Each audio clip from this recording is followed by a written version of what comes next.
Saludos. Bienvenidos y bienvenidas a su primera sesión del curso Textos Filosóficos 1 para el Centro de Estudios MENAS.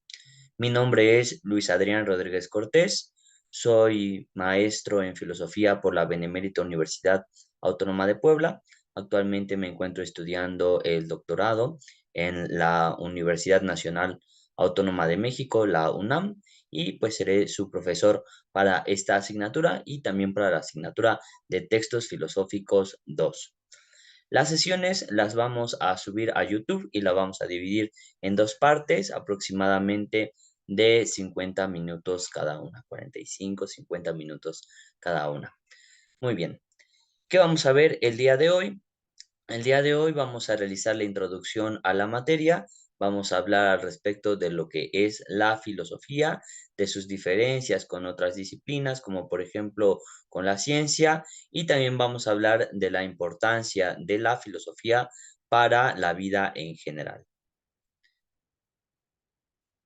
¿Qué veremos hoy? El alumno distinguirá los distintos tipos de saber que se presentan en nuestro día a día, desde los más comunes hasta aquellos que se caracterizan por la reflexión y que dan origen a la filosofía. Es decir, en nuestro día a día nosotros ejercemos distintos tipos de saber. El hecho de que una persona no estudie filosofía o no se forme en ciencias, eso no quiere decir que no tenga un tipo de saber que utilice para llevar a cabo las actividades de su vida cotidiana. Y hay tipos de saber que también se pueden dividir perfectamente en niveles, niveles más cercanos a los instintos o niveles más cercanos al desarrollo intelectual cognitivo. Y bueno, esta es la pregunta fundamental para esta sesión. ¿Qué es la filosofía? A diferencia de otras disciplinas, la filosofía se ocupa de la reflexión sobre lo que es el hombre y la mujer, no como seres biológicos, sino como individuos que sienten, piensan y tienen una manera de ver el mundo. Es decir, de alguna manera el hombre y la mujer son objeto de estudio de la filosofía, pero no como lo pueden ser, por ejemplo, para la medicina. Por supuesto que para la medicina también el hombre es objeto de estudio. Sin embargo, se observa al hombre para la medicina en cuanto a lo relacionado con la salud y la enfermedad. También para el biólogo, los hombres son objeto de estudio, pero se trata del hombre en tanto organismo viviente que tiene determinadas funciones que lo caracterizan de la materia inerte. También para el químico, para el físico, el hombre puede ser objeto de estudio, pero siempre enmarcado en elementos específicos que se relacionan o con la materialidad, con la composición química, con las relaciones mecánicas entre los organismos, entre los huesos, etcétera. La filosofía es una disciplina que da sentido y ordena los conocimientos de distintos campos del saber. La filosofía es una disciplina que se hace preguntas más generales y también más profundas de las que realizan las ciencias específicas. Eso es lo que quiero que mantengan por ahora en mente. ¿Cuál es el objetivo de la filosofía? El propósito de la filosofía es buscar la solución de los problemas más profundos de la vida. Por ejemplo, se pregunta, ¿qué es lo bueno? Nosotros, cuando usamos la palabra bueno, solemos solamente utilizarla en un ambiente específico. Por ejemplo, decimos, Messi es un buen futbolista y lo decimos refiriéndonos a sus cualidades para llevar a cabo un ejercicio, que es el de dar asistencias, pases a sus compañeros y meter goles. En ese sentido, nosotros podemos observar la manera en cómo Messi lleva a cabo una actividad y lo podemos calificar como bueno.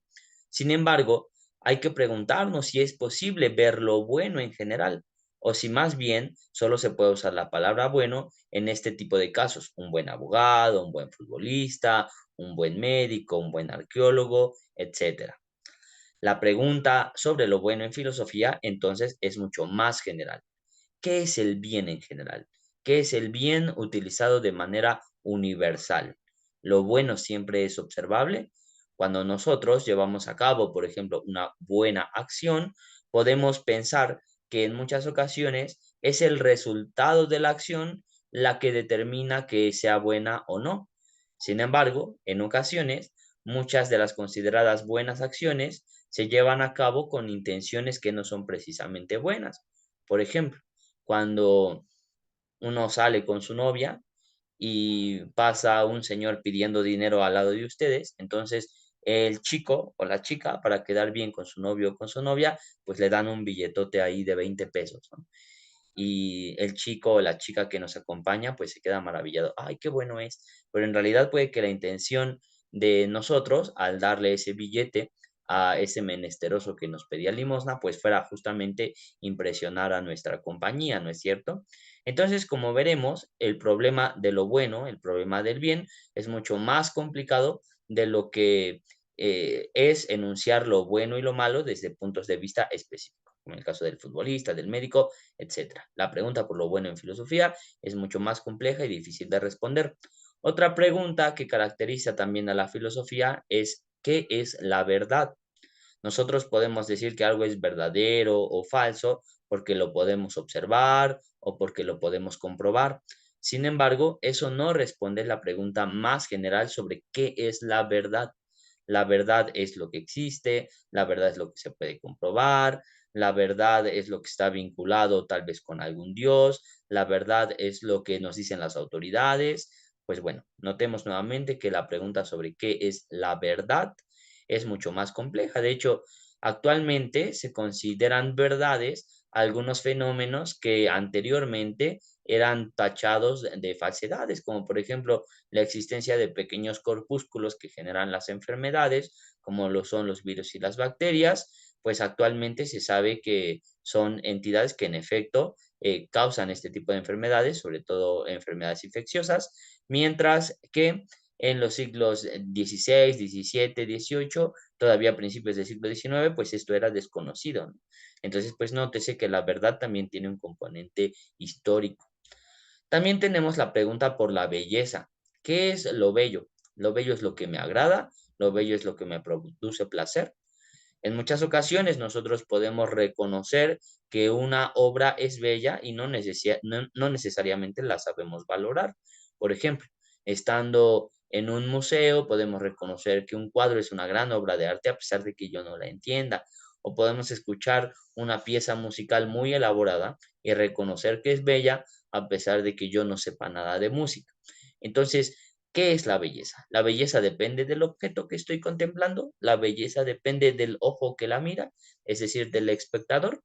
Nótese que la pregunta es igualmente compleja, tal cual como las otras que hemos enunciado. Otra pregunta filosófica importante es ¿cómo conocemos?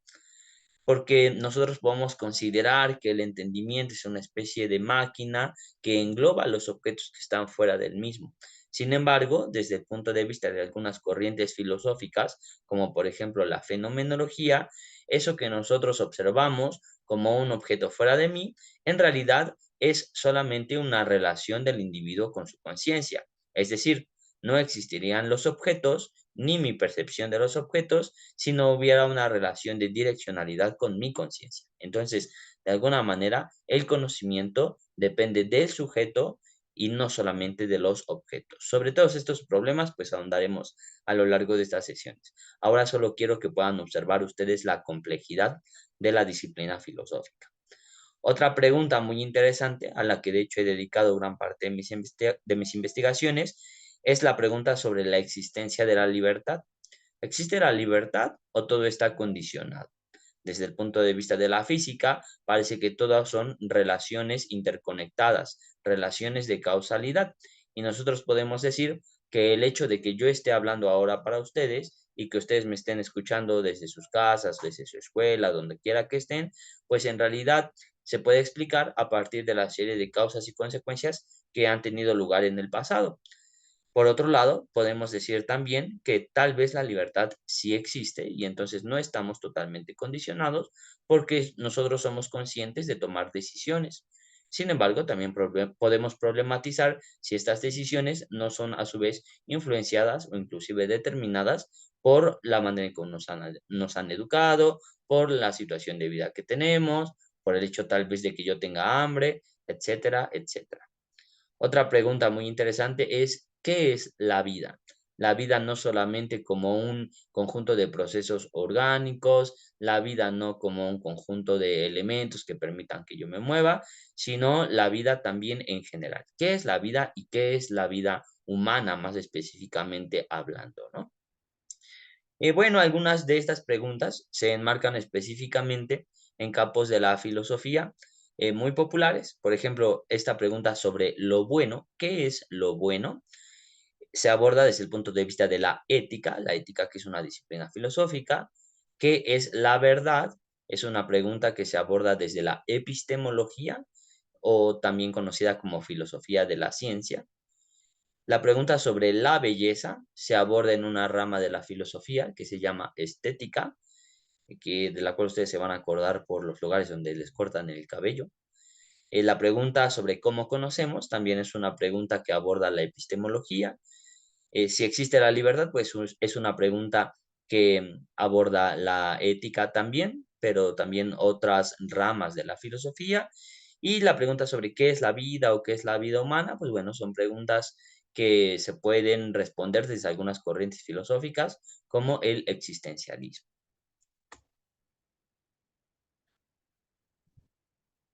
A partir de esta serie de preguntas, piensen ustedes un momento, pueden detener el video si así lo consideran necesario para ponerse a reflexionar. Me gustaría que pensaran, ¿por qué crees que estas preguntas no han tenido una respuesta definitiva? ¿Qué es lo bueno? ¿Qué es la belleza? ¿Qué es la verdad? ¿Por qué no se han definido una vez y para siempre? Nosotros sabemos que en muchas ciencias las definiciones son precisas. Por ejemplo, cuando nosotros hacemos una pregunta al respecto de cómo se construye un material a un ingeniero, pues nos puede responder de una vez y esa respuesta seguirá siendo válida hoy, mañana, pasado mañana y para siempre. Si yo le pregunto a un carpintero cómo se hace una silla, pues también me lo va a poder responder de una manera muy precisa. Sin embargo, podemos observar que estas preguntas filosóficas no tienen una respuesta de una vez y para siempre. De hecho, eh, en filosofía se suele recurrir a los autores del pasado como Platón, Sócrates, para tratar de reflexionar al respecto de estas preguntas, inclusive para los intereses del presente. Es decir, la historia de la filosofía es interesante para el ejercicio del filósofo contemporáneo, cosa que es muy diferente del desarrollo de otras ciencias. Actualmente, un ingeniero en aeronáutica no se pregunta si es posible que se pueda construir un objeto volador. Por supuesto que es posible porque existen los aviones. O no se preguntará cómo puedo hacer que un motor funcione porque los motores están ya construidos y por lo tanto se tiene una respuesta para esa pregunta. Una serie de advertencias antes de introducirnos todavía más al estudio de la filosofía y sus problemas. La filosofía no es una suma de conocimientos, sino un conjunto de reflexiones racionales y metodológicas sobre la condición humana. Hablábamos hace un momento del ejemplo de un avión. ¿Qué se necesita para poder construir un avión? Se necesitan conocimientos geográficos, se necesitan conocimientos en materiales, se necesitan conocimientos en combustibles, se necesitan grandes conocimientos en ingeniería, ¿no es cierto? Todos estos conocimientos se juntan y dan como resultado pues esta máquina voladora y otras tantas. Entonces podemos observar que para determinados productos de la ciencia y de la tecnología existe una suma de conocimientos que dan como resultado pues un producto, un material, etcétera. Sin embargo, la filosofía no es una suma de conocimientos. De hecho, en muchas ocasiones, les repito, volvemos una y otra vez sobre los mismos problemas filosóficos, los mismos problemas que se planteó Platón hace más de 2000 años.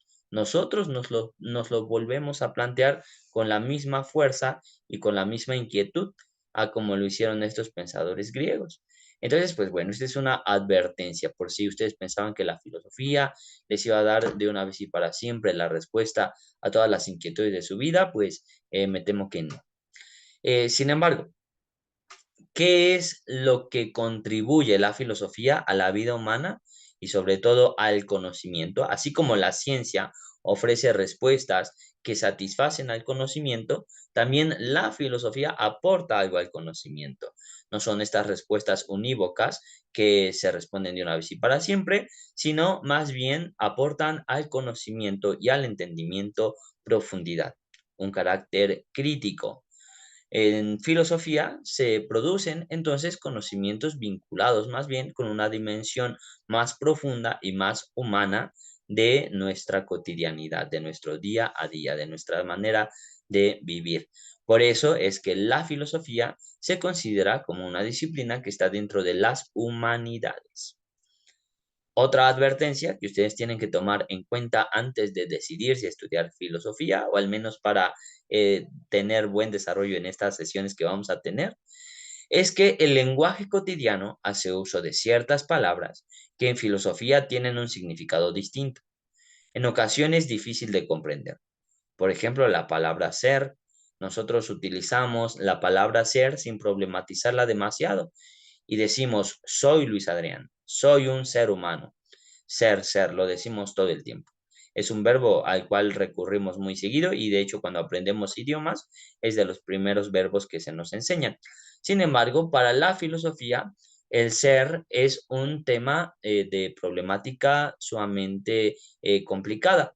Se aborda, por ejemplo, en la metafísica o en la ontología. ¿Qué es el ser? ¿Qué significa ser? ¿Qué constituye el ser de las cosas? Posteriormente tenemos la palabra substancia. A nosotros seguramente nos suena a una palabra que pertenece al campo de la química, ¿no es cierto? Nos suena como a un líquido que está dentro de un tubo de ensayo, dentro de un matraz y que vamos a verter en otro lado. Sin embargo, en filosofía, la substancia se refiere a lo que subyace en un objeto o en un fenómeno. ¿Qué quiero decir? Hay elementos dentro de un fenómeno o dentro de un objeto que lo hacen ser lo que es, sin los cuales no puede ser considerado como tal. Por ejemplo, un lápiz. ¿Cuál es el ser del lápiz? Pues estar construido de una manera tal que nos sirva para poder realizar trazos en papel o en algunas otras superficies. Si un lápiz no puede llevar a cabo esta función, pues simple y sencillamente no es un lápiz o es un lápiz imperfecto, ¿no es cierto? Entonces, así es como se utiliza la palabra substancia en filosofía. Es una característica fundamental que hace que los objetos o los fenómenos sean lo que son, ¿no? Yo usé el ejemplo del lápiz, pero también hay ejemplos que están en todos los campos, ¿no? Por ejemplo, cuál es la sustancia de la camisa, la sustancia de los lentes, la sustancia del fútbol, la sustancia de cualquier otro deporte, cualquier otro evento, etcétera, etcétera. Posteriormente tenemos la palabra accidente. Por supuesto que cuando yo les digo a ustedes accidente, pues a lo mejor se imaginarán una eventualidad en la carretera, ahí en el Boulevard 5 de Mayo o algo así. Sin embargo, este es un término que se opone al término de substancia. Si dijimos que la substancia es un elemento que necesita estar en el objeto para que sea considerado lo que es, el accidente es lo que puede ser o no ser dentro del objeto sin afectar a la sustancia. Por ejemplo, para que el lápiz sea lápiz, necesita poder pintar sobre superficies, ¿no es cierto? Esa es su sustancia. Pero puede ser azul, puede ser amarillo, puede ser triangular, puede ser redondo, puede medir 20 centímetros, puede medir 15 centímetros. Esos son accidentes. Las medidas, el color, son accidentes. Para el caso del lápiz, por supuesto, y lo podemos pensar también en otras dimensiones, ¿no? Para los lentes, para las camisas, sillones, etcétera. Luego tenemos la palabra trascendental. Cuando nosotros decimos trascendental cotidianamente, no es una palabra que se utilice mucho, pero bueno, trascendental en la cotidianidad se refiere como a lo importante, ¿no? Esta clase es trascendental, esta materia es trascendental. Y vaya que sí es trascendental. Pero en filosofía trascendental se refiere a una manera de conocer de manera universal. Después ahondaremos en eso. Y tenemos por último, pero no menos importante, a la palabra espíritu.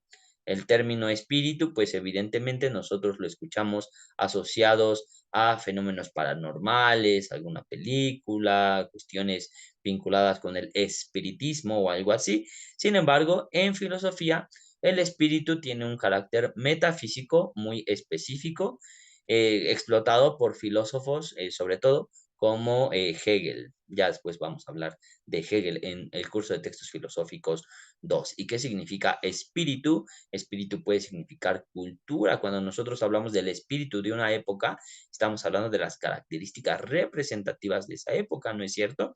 Entonces, el uso del término espíritu en filosofía está más bien vinculado con la cultura, con el desarrollo intelectual y tradicional de los pueblos. Sin embargo, con constancia el alumno puede llegar a dominar y comprender el uso de estos términos. Así que de repente, pues no se desanimen por el hecho de que lean un párrafo en filosofía y que después de analizarlo con un cafecito en mano y una mirada reflexiva digan, en efecto, no entendí nada. Porque a todos nos pasa cuando nos acercamos a la filosofía por primera vez y esto tiene que ver en muchas ocasiones por el uso tan complicado de estos términos y muchos otros, ¿verdad?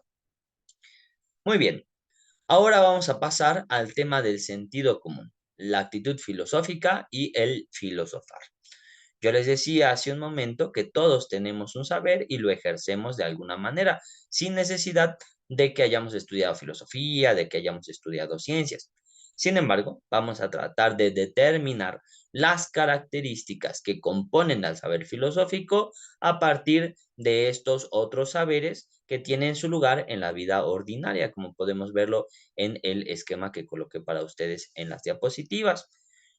Existen distintas formas de saber, saberes en la vida ordinaria y saberes de actitud contemplativa o actitud filosófica, que son por supuesto los que distinguen a la disciplina filosófica. Los saberes en la vida ordinaria se pueden dividir en tres aspectos, los vamos a analizar a continuación con detenimiento. En primer lugar, saber común práctico y reflexivo. En segundo lugar, saber común práctico regulado por el pensar. Y en tercer lugar, saber práctico del sentido común. Disculpe. Pues muy bien, hasta aquí vamos a dejar la primera parte de esta sesión y a continuación procedo a llevar a cabo la siguiente sección de esta sesión. Nos vemos en un momentito.